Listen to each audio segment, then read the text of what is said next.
Assalamualaikum warahmatullahi wabarakatuh. Alhamdulillah wa syukurillah ala ni'matillah. La haula wa la quwata illa billah. Puji syukur kepada Allah, salawat dan salam kepada baginda Rasulullah. Dari Muharram sampai Zulhijjah ada 12 bulan. Dari 12 bulan ini Allah jelaskan minha arba'atun hurum.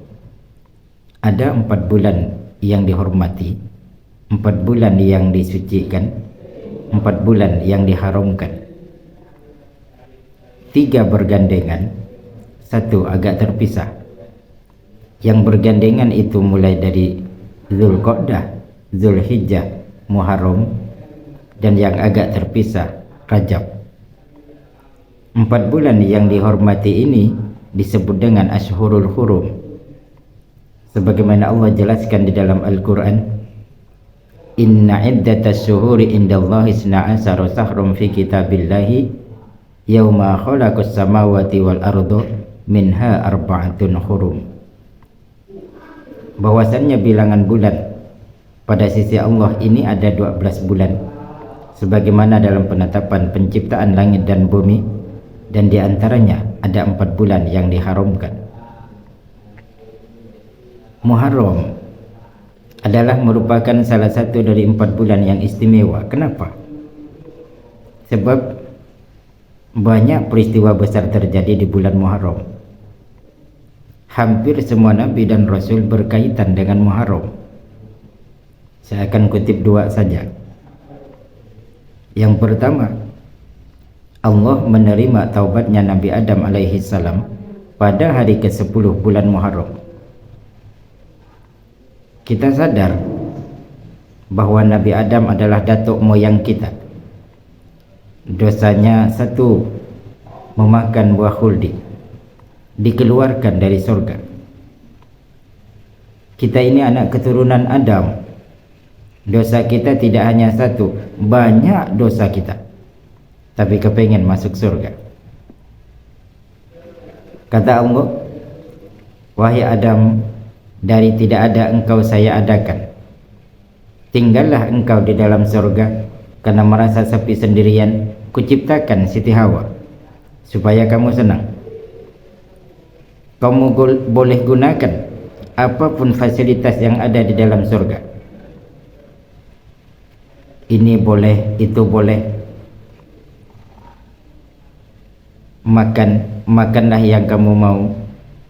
Minumlah yang kamu suka.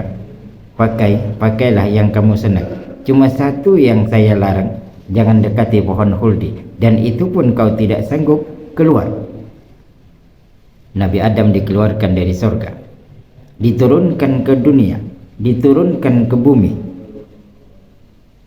Bahkan di dalam sujudnya menyesali perbuatan, Nabi Adam lalu berucap, Rabbana zalamna anfusana wa illam taghfir lana wa tarhamna lanakunanna minal khasirin. Ini adalah istighfarnya Nabi Adam. Lalu ada istighfarnya Nabi Yunus. Nabi Yunus ini adalah satu nabi yang diutus oleh Allah kepada umat yang umatnya ini bandel, nakal, tidak mau menerima dakwah. Ketika Nabi Yunus berdakwah kepada kaumnya dengan berkata, wahai kaumku, berimanlah kalian kepada Allah, sebab jikalau kalian tidak mau beriman kepada Allah, nanti Allah akan turunkan azab. Saking bandel nakalnya ini umat menjawab seruan Nabi Yunus. Kapan Nabi Yunus azab Allah ini akan turun? Nanti, kata Nabi Yunus. Ya, nantinya kapan? Kenapa tidak sekarang saja, sekalian saya tungguin? Begitu nakal bandelnya ini umat. Ternyata ditantangin begini.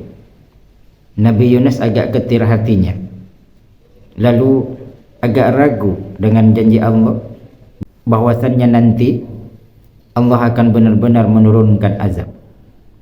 Karena keraguannya, Nabi Yunus lalu berangkat menjauh dari kampung, menjauh dari umatnya, dengan harapan dan pikiran Jikalaupun nanti Allah ternyata benar-benar tidak menurunkan azab, Nabi Yunus sudah jauh dari umatnya.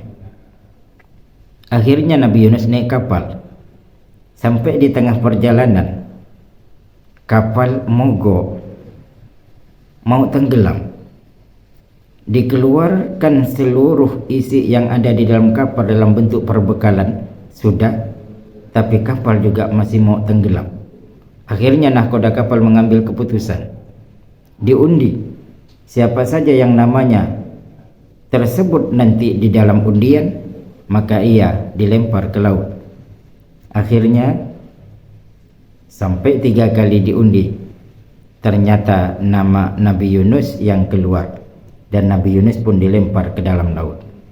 Pada saat dilempar ke dalam laut, Allah berfirman kepada ikan Nun, wahai ikan Nun, telan itu Yunus. Ditelan Nabi Yunus, dibawa ke dasar lautan, yang inilah di dalam Al-Quran disebut dengan zulumatun salas. Ada 3 kegelapan. Gelapnya di tengah malam, gelapnya di dasar lautan, gelapnya di dalam perut ikan. Di dalam perut ikan inilah Nabi Yunus tersungkur, menyesali perbuatan, bersimpuh bersujud kepada Allah, lalu berucap, la ilaha illa anta subhanaka inni kuntu minadz zalimin. Ini istighfarnya Nabi Yunus.